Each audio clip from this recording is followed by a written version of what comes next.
channel. Now for today's vlog, I will be answering some of your frequently asked questions from my previous vlog, so I hope this would help you as well. Okay, let's proceed to the first question, which is, when is the best time na magpadala sa Pilipinas? Now this question, I wouldn't really be able to like give you a specific time frame as to when, because it depends on your priorities and whoever is the person you're supporting sa Pilipinas, or you know. But most of us are here because we would want to like help our families back home. I would say na it's best to like magpadala ka maybe on your 4th month or 3rd month. The reason why I'm saying that is because in my experience, my first month's pay, the trust has already deducted the 200 pounds they have given us as a cash advance. So, hindi na siya buo. And then, on my 2nd month stay dito, I have to pay for my rent because the hospital or the trust only covers like our 1st month stay. So, and my rent that time was 600 pounds. So, I have to like shell out to pay for that. And then, on our 3rd month, or actually on our 2nd month, like the last few days of our 2nd month here, we have to move out from the hospital accommodation and find our new home, which is this house. And before we could get this, we have to pay for like a deposit of 1,800 to secure the house. And then we also need to pay for the monthly rent, which is 1,650. And that's already a huge amount of money, even though we divided into 3 because there were 3 of us initially dito nagstay sa bahay. So yeah, and apart from that, I think it's wiser as well na before you could like really spend money sa Pilipinas, you have to have like an emergency fund or like a savings so that, you know, in case of something happens, you have may makukuha ka sa bulsa mo.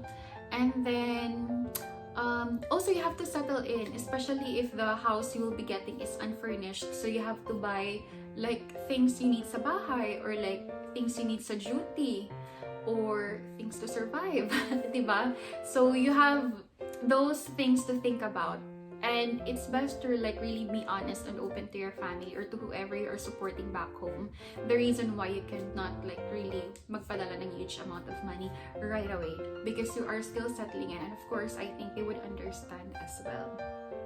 So there. Yeah, especially if you don't have like any families here, brothers or sisters that can help you, support you, and lend you money if you need it right then and there.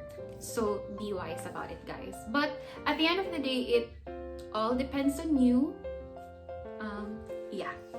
So it's just my opinion. So 3rd or 4th month would be, I think, the best and safer. Next question is, how do you send money to the Philippines? So we are using, like all of us here sa bahay, are using the application called TransferWise. So it works like a GCash sa Pilipinas. So you have to install the app, and then you have to register the bank card that you would want them to deduct money whenever you send some sa Pilipinas.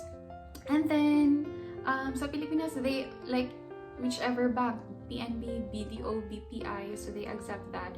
And then the transfer, like they will just be having a transfer fee of like 2 pounds to 5 pounds. It really depends on how huge the amount you are sending or how much you are sending back home. And they will all sa Pilipinas, they will receive it like almost instantly in about an hour or 2, or in a few minutes actually. I just wasn't able to experience like sending money sa Pilipinas on a Saturday or Sunday, so I wouldn't really be able to answer that. But on a weekdays, it's just gonna arrive almost instantly. So the reason why we're using that app, it's because it's also recommendation from friends or from people who are already here. And so far, I have been using that app for like 7 months. I haven't had any issues with it. So yeah, so we're using TransferWise. Next question, what does your schedule look like and how many days off a week? Well, I am working in the intensive care unit, or they call it as intensive therapy unit or ITU here. We only have 2 shifts. So we have like long day, and that starts at 7 in the morning to 7 in the evening, and then nights from 7 in the evening to 7 in the morning. So it usually happens na kung sino yung ka-endorse mo on the night, siya rin ang mag-receive sa'yo sa morning.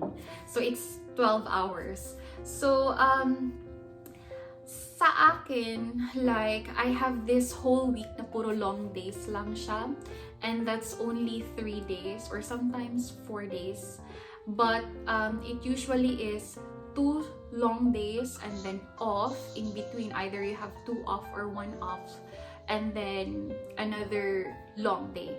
But if I'm working on a night shift, it's always like consecutive 3 night shifts. So like for this week, I already had 3 night shifts, and then after that I have 5 days off. So 5 rest days, and then come Monday and Tuesday, I'll be having long day, and then 2 off, and then another long day. So in our visa, we are allowed of 37.5 hours in a week. So I will also show you my schedule if parang hindi nyo na-gets. Kasi parang hindi ko rin na-gets na explanation ko. But anyway, so I hope I'm making sense. Anyway, let's proceed to the next question. What kind of duty shoes do you recommend? So for my previous vlog, I said na the duty shoes here is black. Some trusts are very strict with regards to the logo and branding na dapat hindi siya makikita or hindi siya flashy. But sa aming trust, in our trust, hindi naman sila gaano ka-strict.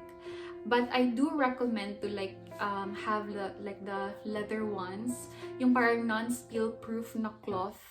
Kasi yung dinala ko dito na galing sa Pilipinas, ang cloth niya is may butas-butas. So whenever I walk outside, whenever it rains, like mababasa talaga yung medyas ko.